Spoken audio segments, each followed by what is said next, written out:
Welcome back to WCH Crime. This is the third part of our miniseries on the Columbia Eagle Mutiny. Where we left off last time, Alan Clyde had successfully hijacked the SS Columbia Eagle, got it to neutral Cambodia, been given asylum and a guarantee by authorities, but their deadly cargo would be held until the end of the war.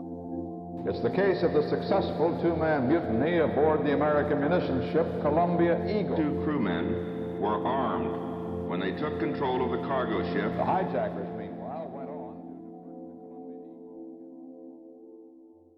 On the 17th of March, the mutineers, along with Captain Swan, were taken off the ship to the naval base at Rayam, near Sihanoukville, and from there they were flown to the capital, Phnom Penh. There, they were taken out to dinner by their Cambodian hosts and put up in an army barracks. So right then, it looked like Alan Clyde had got everything they hoped for. But unbeknownst to them at the time, events in Cambodia were unfolding.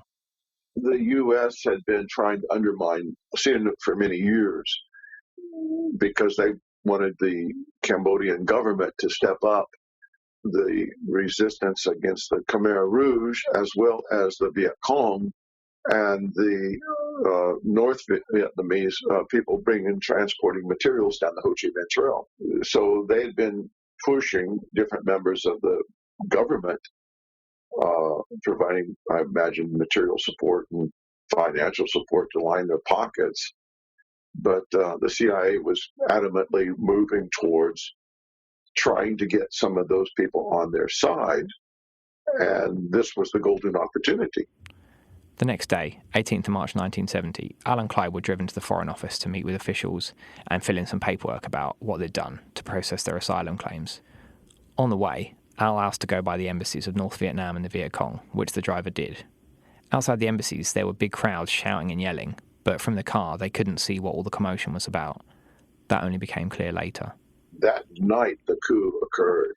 A few days beforehand, Cambodian Prime Minister Lon Nol had given an ultimatum to North Vietnam for all of their and Viet Cong forces to withdraw from Cambodian soil by the 15th of March or face military action. When this didn't happen, anti-Vietnamese protests broke out in Phnom Penh on the 16th, probably organised by figures in the government, and escalated into rioting and attacks on the North Vietnamese and Viet Cong embassies, which Al had witnessed. On the 18th, army officers, Lon Nol, and the pro-business and pro-US Deputy Prime Minister Sirik Matak dispatched troops to key positions in the capital, while the National Assembly held a vote of no confidence in Sihanouk and appointed Lon Nol head of state with emergency powers. In the chaos, Alan Clyde were put in limbo. The first time they sent us into a military facility, and we were held there. At first, they were more or less allowed to move about in Cambodia and able to see the coup happen firsthand. So it was not a bloodless coup. We would see taxis coming in and minibuses coming in, all shot up, blood all over the place, bringing in people that were under arrest. There were people lined up on the ground being beat with their hands behind their back, tied behind their backs. Clyde and I multiple times had gone out and given them water and food and cigarettes and, tried to comfort these people the best we could. And we're told by the Cambodians who didn't know how to deal with us at all that we couldn't do it. After that first night, the second night, we had been told that we were not allowed to interact with these prisoners at all. They actually killed these people. Some of them were murdered and just taken straight over to the river.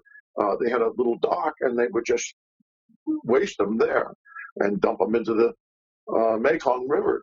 They didn't even have to shoot them. They could just push them off because they would drown. Their hands were tied. And oftentimes there were multiple people tied together. Many of them bloodied up and just, obviously had been interrogated and beat severely. One thing which was clear about the new government was that it was going to be more friendly to US foreign policy than the previous one, which didn't bode well for Alan Clyde. The strangest thing happened. Some mid-level military people came and got us, had us go over to where the flagpole was, which was across from where some of these prisoners were, and had us stand there. And then a column of soldiers came in with rifles. They got down to almost like they were going to shoot us. We thought we were going to be shot then. That was until they had a small stroke of luck. And then an officer came, a higher ranking officer, and pulled the adjutants aside and dismissed this squad of soldiers. We were sent back into our room, and then we were moved almost immediately to another facility. They did this several times. We were moved to different facilities. I think it was just the question of whether or not this person or that person thought that they might be able to further their ambitions by keeping, maybe they could get permanent American status, go to the U.S. or something if they kept us alive. They were moved again, but after their close encounter with a potential firing squad, they were held in conditions that got worse and worse. We ended up in a prison vessel. And in that vessel, things began to deteriorate for Al. About that time, I started having sensory deprivation. We were being isolated. I remember government people coming in and showing me pictures of my wife. You have a baby now. Maybe you ought to do this. Maybe you should do that. And it got to be pretty thick and heavy to the point of where I started to slip away. What happened was I started to have a nervous breakdown. Finally, I just got so fucking fed up, I jumped off the end of the ship and thought I would try my best to swim across the Mekong. It's unclear what Al would do or where he'd go if he swam across, but he was in no condition to reach the other side. I didn't make it. I was placed into a cell that had you couldn't stand up in. You could only hunch over into it. It was probably 5 feet tall at most. They cut his rations. And to make matters worse, only 3 weeks after Clyde and Al were taken prisoner, the new Cambodian government released the Columbia Eagle, its remaining crew, and its napalm cargo back to the US. And while Clyde and Al's conditions became harsher, the rest of the world was talking about what happened aboard the SS Columbia Eagle. And as is pretty standard with protest movements, the media tried to put their own spin on it. Those two as pot-smoking hippies out to protest the Vietnam War. Dope that done it. Clyde McKay Jr. and Alvin Glatowski. About reports that Glatowski had been on drugs. They assumed that he was on the influence of drugs or dope. The press wanted to constantly say that we were nothing but pill-popping, drug-induced hippies, and that we had no political brains whatsoever. That is an entire lie.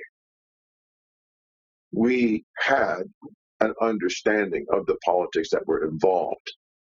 Merchant sailors may be not too well educated in many cases, but when you are transporting weapons, particularly bombs, and you're coming into port, it's only a matter of a few minutes before you learn where these weapons are going to be used. Something else happened which the pair didn't expect. Conspiracy theories started swirling around them. The unfortunate timing of their arrival in Cambodia, just a matter of hours before a pro-US coup, led to widespread claims that Al and Clyde were actually working on behalf of the CIA, and that they'd hijacked the ship in order to smuggle small arms to the coup plotters. Numerous false claims circulated, like a claim that when the Columbia Eagle left the United States, it was deeper in the water than when it left Cambodia, supposedly showing that weaponry had been taken off. Now, this was disproved by photographic evidence, but even Sihanouk himself, then in exile, started repeating this, as did all of the official press associated with the Soviet Union and its allies, which were then pretty influential, as well as even reputable publications like Le Monde. All this led to Al and Clyde being pretty much abandoned by the anti-war movement. We lost all support from the left in the United States. The only people that gave us support was clergy and Vietnam Veterans Against War. Even if Al had succeeded somewhat in getting his political message across, which was at least the case for groups like Vietnam Veterans Against the War, he was paying a terrible price. I was eventually sent to a facility. I believe it was a hospital for the insane or whatever. Can't imagine I was there more than 2 weeks or so. While he was there, he was able to self-medicate with an antipsychotic drug, Thorazine, he got hold of, until, as he says, he was able to get a better grip on reality. And as he got better, he was moved into the Palais du Gouvernement, Sihanouk's old residence, under house arrest, although with some limited freedom to go around the city. I ended up being put back with Clyde. Clyde and I continued to talk about escape together. And Clyde actually came up with an idea, but in the poor psychological and physical state that Al was in, Clyde told him he thought Al would slow them down. I agreed with him. I said, yes, you're right. I will slow you down. You don't need me to do this. You need to be gone yourself.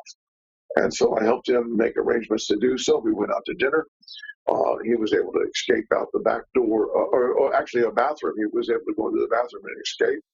Clyde, along with another American, a Vietnam War deserter and Marxist called Larry Humphrey, had some outside help to escape.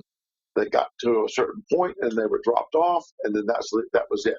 Al knew that once they got away, he'd be questioned, so they had a story prepared to throw the Cambodian authorities off Clyde's trail. He told me I understood that I would be interrogated and they would want to know, and my goal was to tell them that he had headed in a particular direction. That was my instructions, and I did so. Clyde and Larry planned to join the Khmer Communists, or KC, communist guerrillas at the time allied with North Vietnam, who'd been fighting a war of insurgency in the countryside against the Cambodian state since 1968.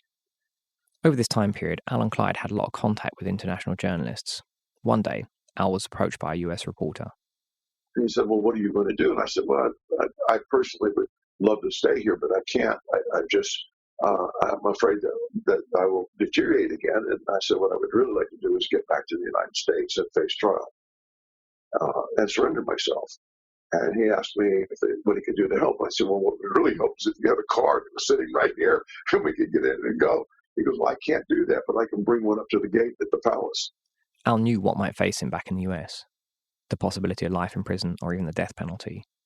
But he was worried enough about his psychological health that he needed to try. They had a gate, and lots of soldiers were camped out there, both in the building and out in the grounds. And we made an arrangement for this to happen at a particular time. He would come by with a car and a driver, and that I would walk over and be talking with him and be right next to the gate, and then he would leave the door open on my side, and we would just bail for it and then go. And that's exactly what happened. He took me straight to the U.S. Embassy, and I surrendered.